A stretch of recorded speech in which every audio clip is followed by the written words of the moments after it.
a portrait photographer, I have a soft spot for 85mm lenses, and actually one of the first videos that ever kind of blew up for me here on YouTube way back in 2012 was a comparison of different 85mm lenses with Tina. Today, I'm really happy to be able to share with you guys a brand new 85mm f1.4 lens that's hitting the market today that I've actually been shooting with for over a month, and it's fantastic. It's actually hard to believe that this is the first autofocus lens that Case are bringing to the market because it's small, it's light, it's full of features, optically it's great, and the autofocus and handling all are way beyond what you would expect for a first attempt. And maybe most exciting, it's launching in both Sony E mount and Nikon Z mounts. Let's check it out.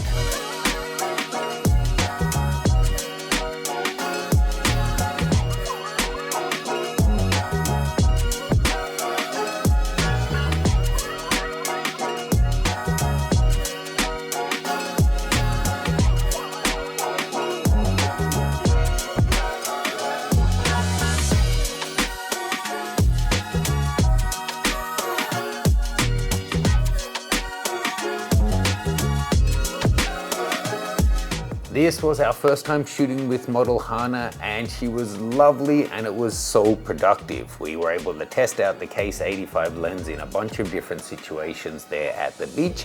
We also shot a segment for the new Wet n Wild portraiture course, and we got some uncut content for Patreon. You can check out the unedited raw files from this shoot. You can see the link in my link tree below.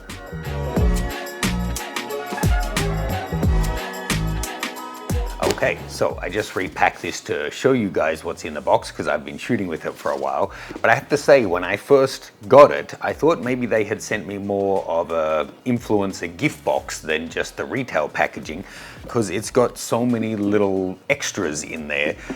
It's really nice to see a company coming out with things that are well priced, that don't skimp on features, that actually give you even more.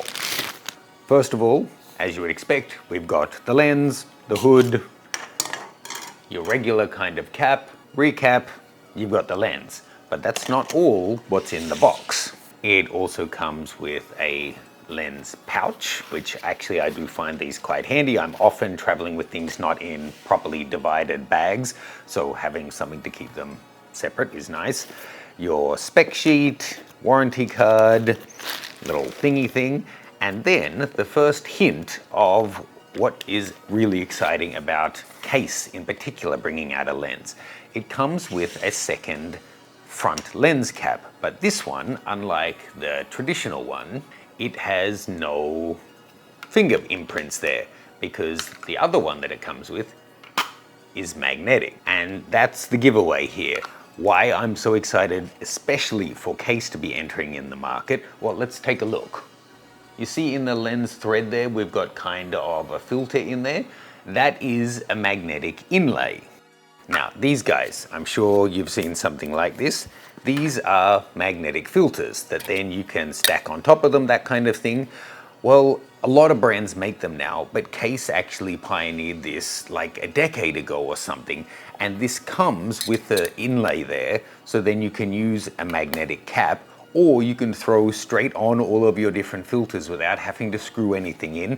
And then, once you're done with all of that, you can then throw a magnetic cap on top of that as well. And that's just included in the box as a little freebie.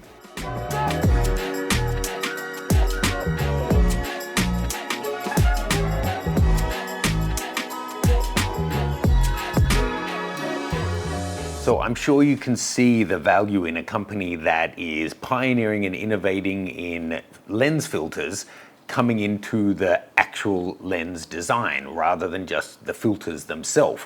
I recently shared a video about their CPL filters and their coatings application, which is a patented process that they're able to do cold, which they can now put on all their filters, which greatly improves the clarity. In fact, on the CPL that I was testing, it cut down haze so much, it just drastically and clearly improved the overall image quality of your shot, whereas filters can be kind of hit and miss with that kind of thing.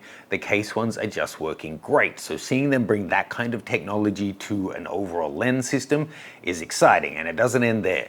They also pioneered sensor shields, which is the little glass shield you can actually put over your sensor so then debris literally can't get there. I've also done a video showing you that and being able to shoot at the beach with impunity. And again, that just came in the box as a little bonus. This is the Sony one because it's a Sony kit. You've got to love a company that brings all of these little bonuses and still keeps things, one, small, light and cheap, but two, actually performing great. Now I'm going to go through and tell you more about the specification of this lens, but before that, let's go have some test shooting with new model Z.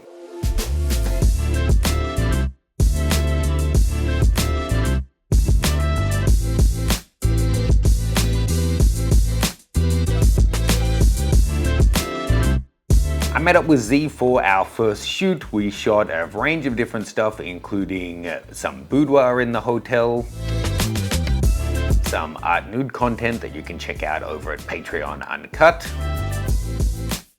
as well as going out to the hotel pool and enjoying Hong Kong Harbour. The lens itself has full frame coverage with an aperture range of f1.4 to f16. It has 13 elements in 10 groups, including 5 low dispersion elements and 2 high refractive index lenses. It also rocks 13 rounded aperture blades, which is 2 more than either the $1,200 Sigma, $1,800 Sony, or the $2,800 Nikon 1.2, and 4 more blades than the $800 Nikon 1.8 lens. It also has the best reproduction ratio of the 4, as it focuses 10 to 15 centimeters closer than them with a close focus of 70 centimeters. It also has the aperture ring, which is declickable, manual focus override, and not 1 but 2 custom function buttons on the lens. And despite all the features you could possibly ask for, it's also the cheapest of all those lenses, and by quite a margin.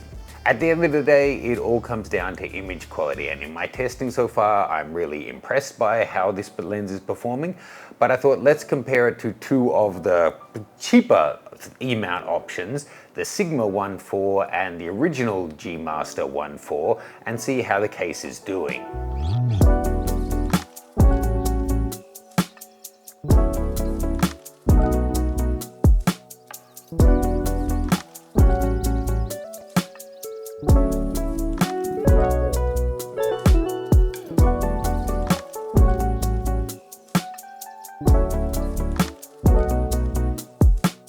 The portraits you're seeing in this video have been run through ReBlum. It just removes blemishes that were there on the day without messing up skin texture, and you're able to fully customize the amount of retouching that you want on your shots. It's faster than I am, and it does a better job, and you get lifetime free updates. You can check it out, full details below. And of course, if you want to see the unretouched images, you can download sample files over at my website. You can also find that link below.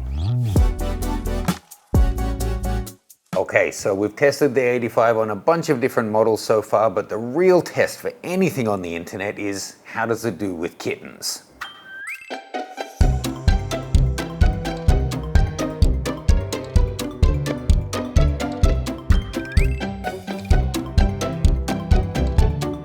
I stopped by this cat cafe for an hour or so, and the A7 IV and the Case 85 were doing beautifully. The images look great, and eventually I guess my own cats are going to forgive me for having come home smelling of strangers. And finally, which ironically was the first shoot I did with the Case 85, we're heading back to the hotel to shoot with model Felicia again.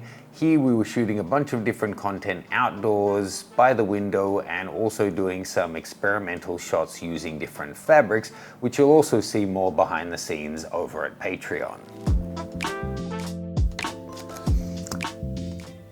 It's just working great. So far I've shot this guy on the A7 IV, the A1 Mark II, and the A7R5, and it's basically performing flawlessly, and the image quality so far is looking great.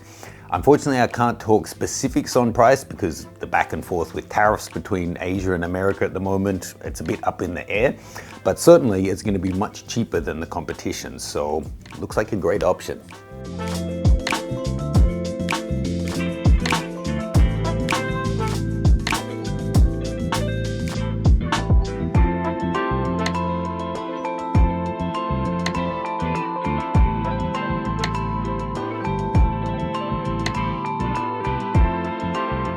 So if you're in the market for an 85mm 1.4 lens and you're a Z mount shooter or a Sony E mount shooter, definitely check this guy out. I have to say for Nikon, it's particularly great because we had the 1.8, then the gigantic 1.2 lens, but we actually don't have a 1.4 in the system.